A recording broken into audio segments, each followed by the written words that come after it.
Hello বন্ধুরা, good morning সবাইকে। আর জামাই ষষ্ঠী তো উঠে গেলাম। বাবা ফোন করেছিল, বাবা 8:30টায় ফোন করেছিল যে কি রে তুই কখন আসবি। তো আমি বললাম এখন তো ঘুমাচ্ছি। তো বাবা বলে তাড়াতাড়ি উঠে পড়।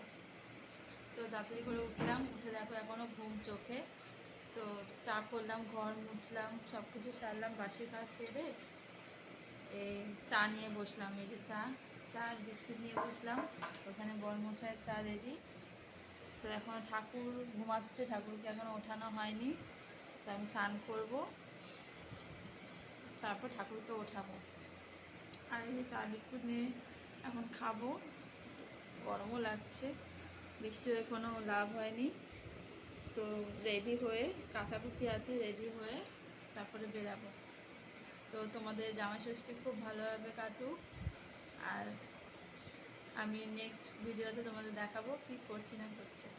টাটা।